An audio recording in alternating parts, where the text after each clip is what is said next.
Welcome to the Steve Barkley Ponders Out Loud podcast.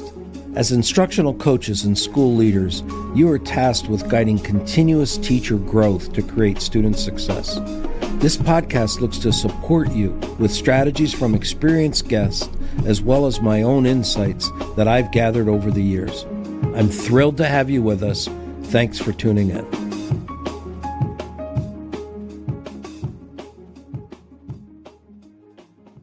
Coaching to leverage hardiness. I'm excited to have two long-term coaching colleagues and previous guests team up for today's podcast. Angela Buckingham and lana.cecil are instructional coaches for Education Service Center 13 in Austin, Texas, where they provide coaching services directly to teachers across the region and instructional coach training for both coaches and school leaders. They recently shared with me a presentation that they provide for coaches around hardiness.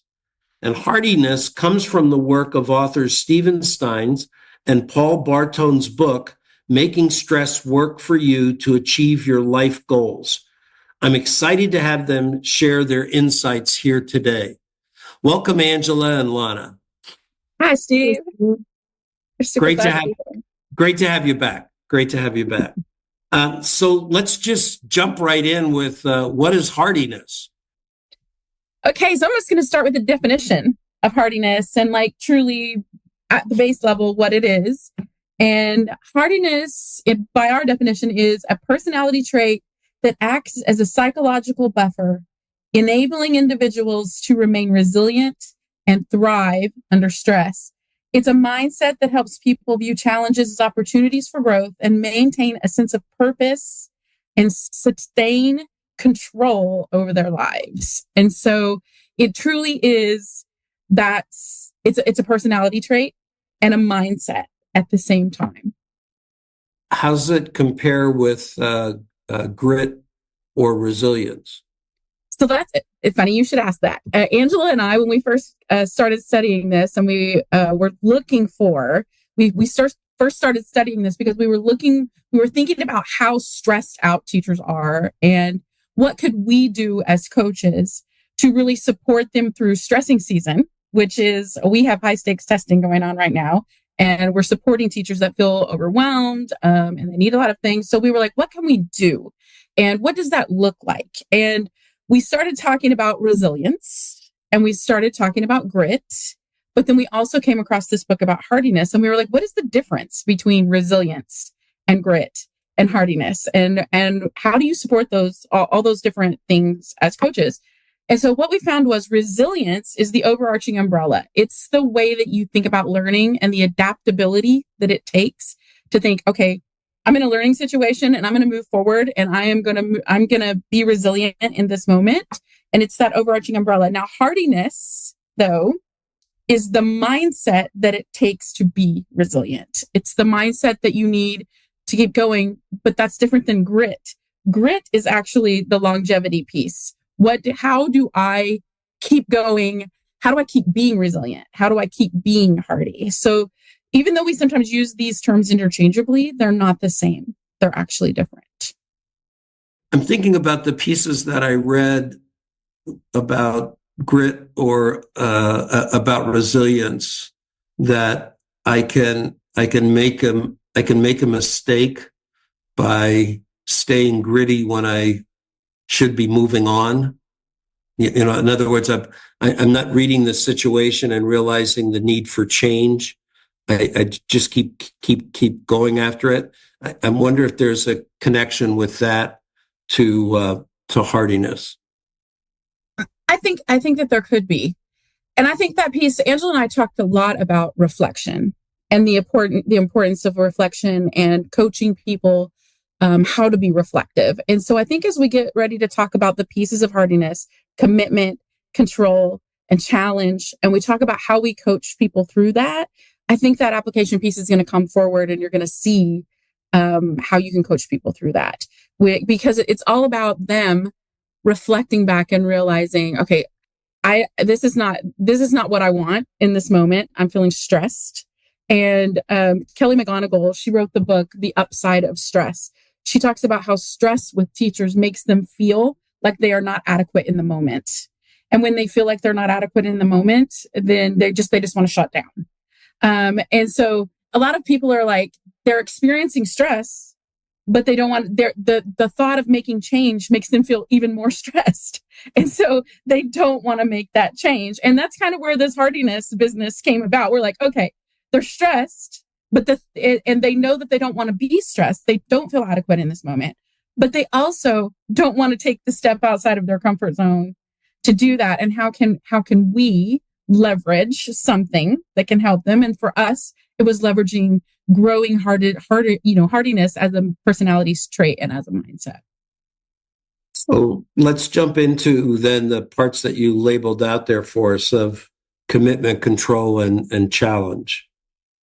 I'm going to talk about the first kind of component of hardiness, commitment. And I will say, before I read this book, I thought commitment, when I heard that word, I thought, oh, it's being dedicated to something. You're committed to it.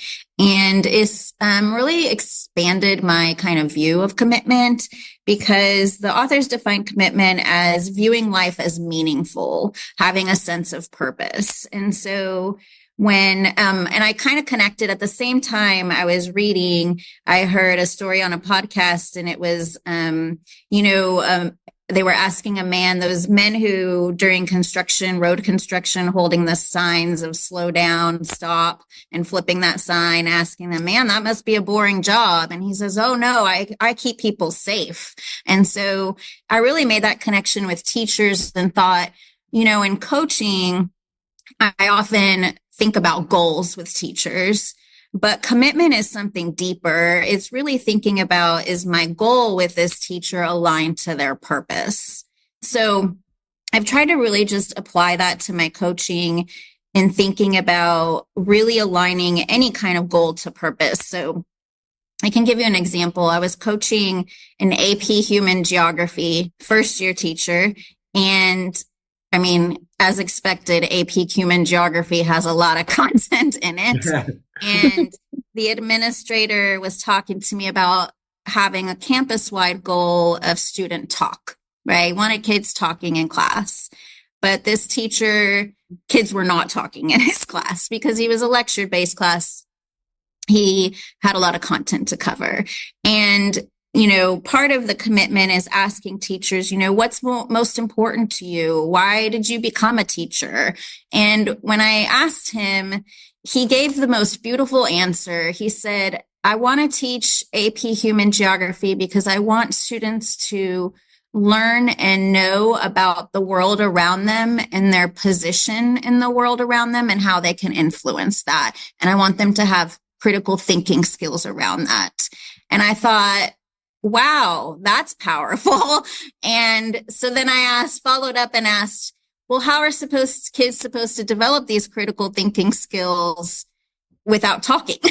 Is that possible? How would we do that? And you could see the light bulb go off of like, oh man, I can't reach my purpose and my meaning if kids aren't talking. And so that's just one example, I think, of how we have to really align goals with a teacher's purpose and meaning they get out of coming to school every day, so that they want to get out of bed and come to school every day. I was almost hearing the difference between I teach kids versus I teach this course. Yeah. Kind of digs you into that. Yeah, for sure. That's a great way of putting it. So you want to take us on to control? Yeah. So control, I think, I was pretty familiar with this concept of control, the spheres of control, right? Thinking about what's in our control, what can we influence, what's outside of our control. So I automatically connected to that aspect.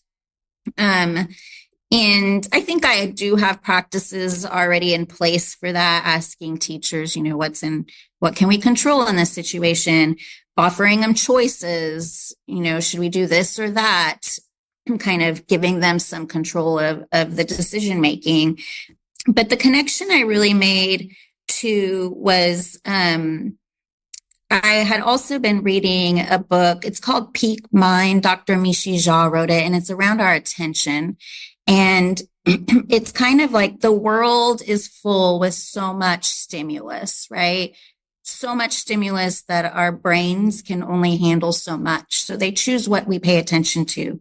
And I don't know if it was her, I heard it somewhere else. It kind of described every person has a flashlight in a dark room, and you point that flashlight to what you attend to. And so sometimes as humans, we point our flashlight to things that are outside of our control. And so really coaches can help teachers reframe by pointing the flashlight somewhere else, right? We don't need to get in a spiral of pointing the flashlight somewhere.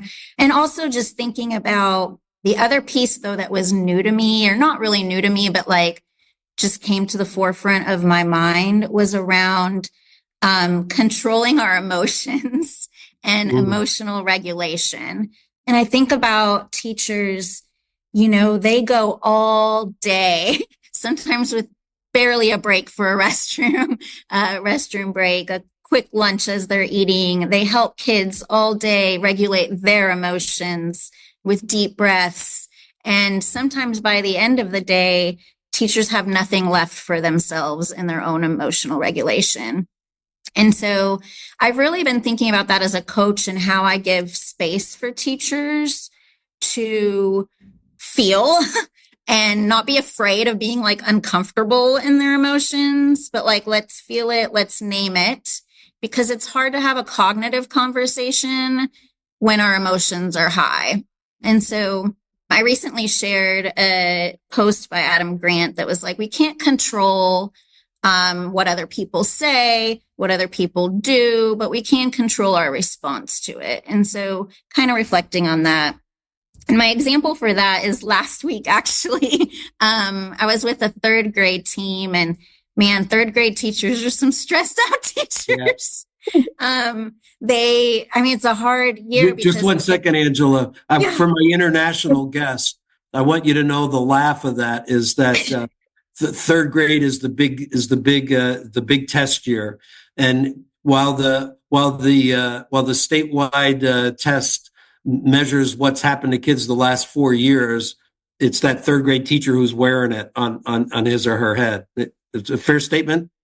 Yes, a lot. They put a lot of pressure on themselves, and they came into PLC, and I could feel the emotions. Like I could just feel it. And one of the teachers says, I guess we got to talk about our math intervention groups. And she said it just like that with that tone. And I was like, oh, okay. Like they were not in a place right then to talk about intervention groups. And so I did a quick Brene Brown's 2-word activity where everyone thinks of 2 words of what they're feeling. It can be paradoxical, right? I can be exhausted and grateful at the same time. And you just whip around 2 words of how you're feeling. So everybody knows how everybody around the table is coming to the table and showing up. And it took a couple minutes. And then without me even prompting, right after they started sharing gratitude, 5 minutes later, they were like, okay, let's do it. Let's talk about these math intervention groups. And just the shift in them was palpable because they were able to release and focus on what they could control and kind of get back into balance and regulated. And so sometimes I think of coaches, I think have our agenda or like what we got to push through, right? We got to talk about this. We got to talk about this. But it's really powerful to just give space and listen. And so really that's, I think, how you build hardiness through control also, not just control of actions, but how do we control our response and how we're viewing this? And, there's the event and then there's the story we're telling ourselves about the event. So how do we bring that kind of to light? So I don't know. I've been thinking more about that as well. The word that keeps going through my mind as I was listening to you walk through the whole control piece was empowerment. In defining the coach's role, so the teachers seeing their they're being empowered through the coaching process. So whether that's what you were just describing as my feelings are okay, and I'm empowered to decide what it is I want to do with that, or my focus, I can be empowered to decide how I'm going to take that next step. It's really interesting because I was in a call with a coach today, and identifying that if a coach takes on solving a problem for a teacher too soon, they actually, while the teacher may be more successful in class tomorrow, the teacher doesn't feel empowered by it. Right, exactly. Like believing in their potential, yeah, to make their own decisions and, make their own choices, I think is huge for coaching, because you're building their efficacy and building their capacity in that way. Yeah.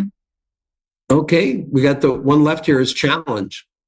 So I'll take challenge. And you led us into it really nicely with empowerment, because I think that's really what this means. It's the mindset to take on a challenge. And I think there was a lot of research around just telling people, suck it up, buttercup. Like that's not a strategy for showing people how to tackle challenge. And so that was something that Angela talked about a lot, was like, okay, what are the strategies to help them view challenge? And so I love what Paul Bartone said about it. He said the mindset of challenge has to be that stress is enhancing and that stress is not debilitating. And so us as coaches, giving the teachers the tools to say, okay, I may not feel adequate in this moment, but I have the tools that I need. And just kind of helping them learn how to reflect through that. And actually, Steve, one of the things that I like to use the most when I apply this with my teachers is your gripe to a goal.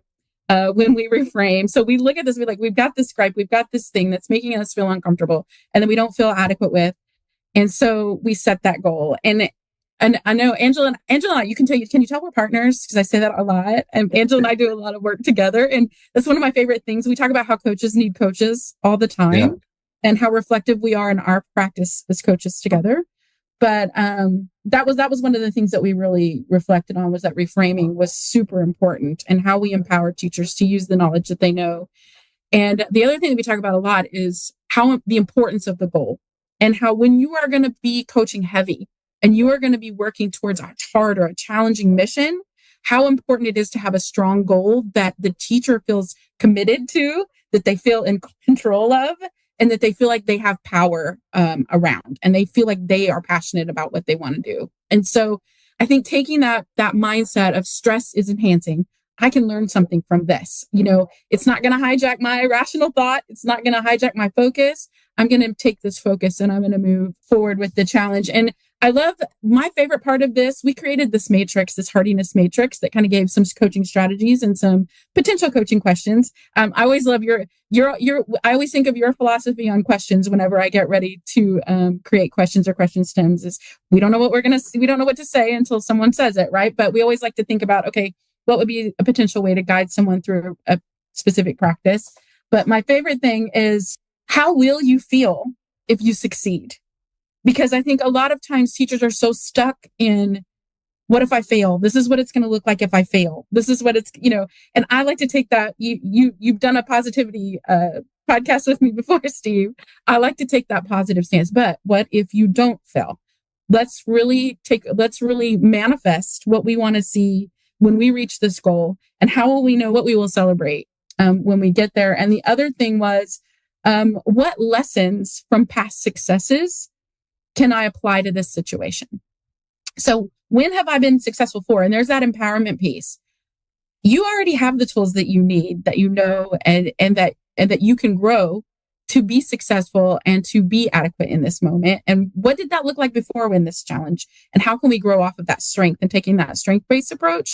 And then also, who can I partner with to help me through this challenge? Because we so often feel isolated and alone, and like this challenge belongs only to us. And that's where professional learning communities and peer coaching and your coach, your actual instructional coach, can come and be that partner who can help you see your blind spots and see the things that you can't see. So I think that's what I love the most about challenge and talking with people about challenges. So let me check my listening.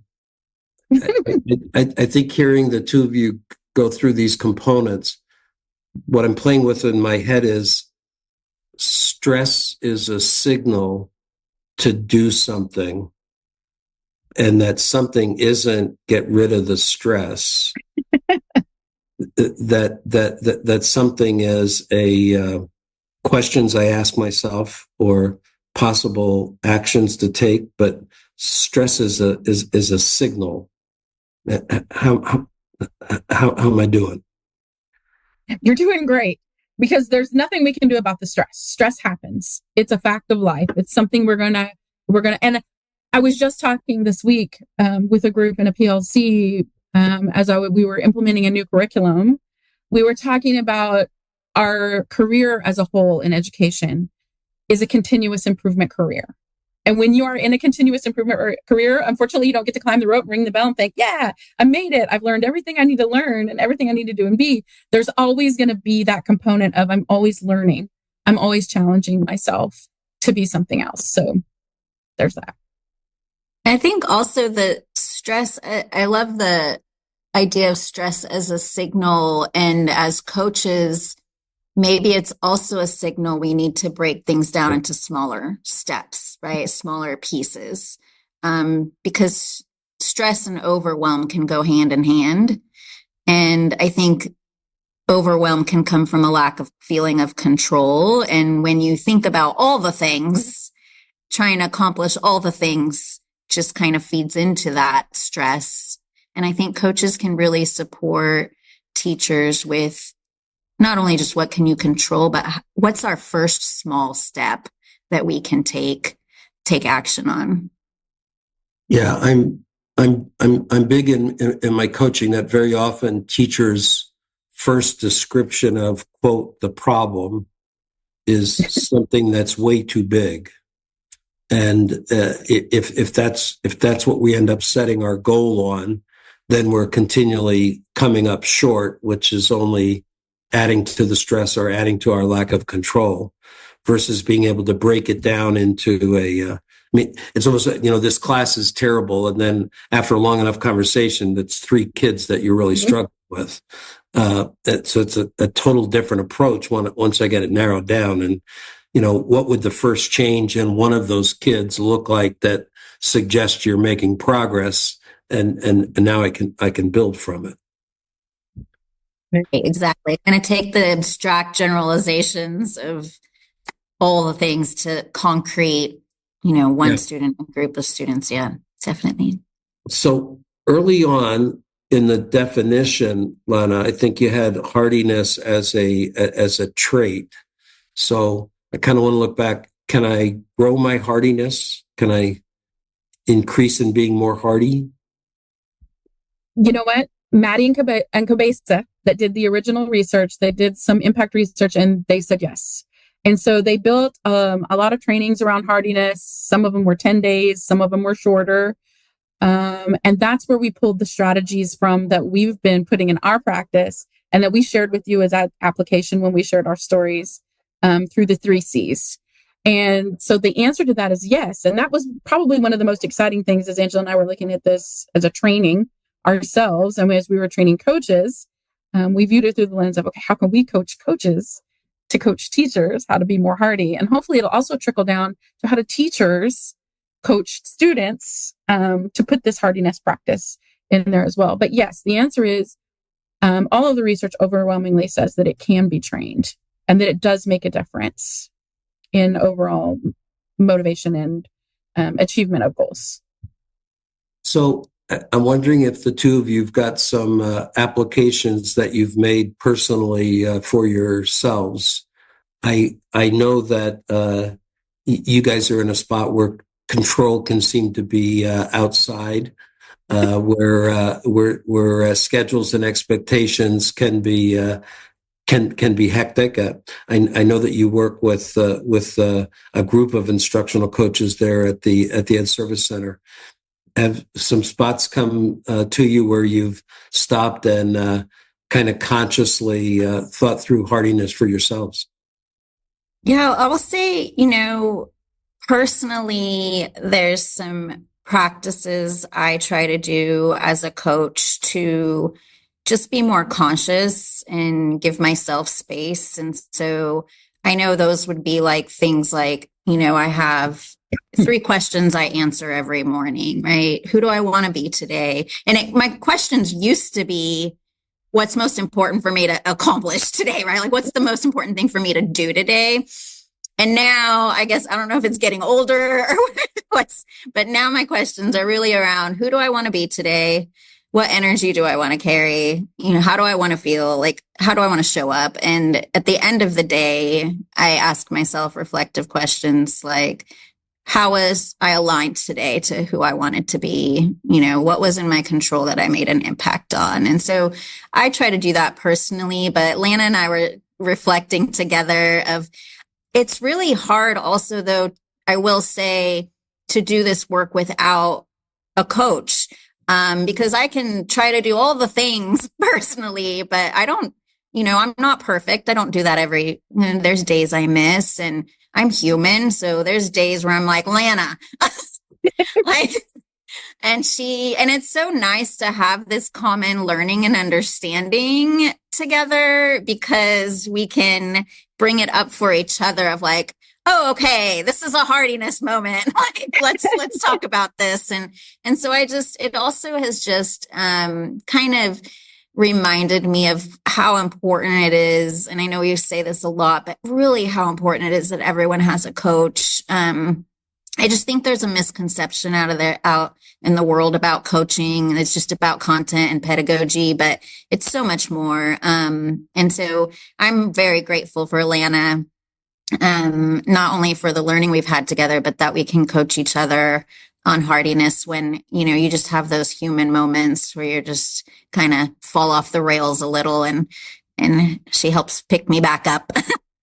Back at you. One of my favorite questions, Angela and I, we go out and coach together a lot. And so, especially when we're coaching coaches, and I'll say, hey, Angela, what's our hope for today? And so we will break down what our hope is and what that looks like. And then there's usually a phone call on the long drive home on reflecting on what was our hope for today and how did we do? And so making sure that we have goals as coaches when we're going through growth, and when we are going to experience those hardiness moments too, so that we can have that reflection. Because I really think reflection and hardiness, that's probably one of the biggest things that I really connected as we did this learning together. So as we wrap up, with this being the end of the school year fast approaching on folks, any final words you might have? And I'm thinking it could be for teachers who are dealing with it, for the school leaders who are dealing with it, and certainly for instructional coaches. And any parting thoughts you'd like to put out there? I just want to kind of reiterate what Lana said about the importance of reflection. Sometimes I think coaches are like, oh, it's the end of the year, let's wrap things up for the school year. But really taking that time, and even, last week I was with a kindergarten team and we were reflecting, and I asked, well, what was hard about this year? And the behaviors, they were just like, the behaviors were so hard. And so asking, what did we learn? And they talked about structures they implemented. And so reminding them that, like, okay, what from these structures that you implemented this year will you take with you next year, even with a different group of kids? And just to see their smiling faces, and which I had not seen a lot of that year, like, because the behaviors were hard. And kind of just celebrating, like, we can do hard things. It's how we learn. It's how we get better. If we didn't have these hard things, if we had an easy group of kids, we wouldn't be where we are and wouldn't have this learning and kind of be better for it. And so I think that's a really important piece to do at this time of year. And as we go into the end of the school year, is just reflecting on, what was hard? We did hard things, and what did we learn? And I think we build hardiness through that reflection. And I think too, to piggyback off that, it's remembering that whether you're a coach or a teacher, we need coaching. And when things get hard, we tend to shy away from coaching or think, okay, I don't want to bother them, or I'm too overwhelmed to have coaching right now. When really, when stressing season comes, that's when we want to lean into coaching, that's when coaching really should be the heaviest and should have the most impact and support. So lean into coaching when you're stressed. Don't lean out, because we're asking you to do hard things, and everybody deserves a coach.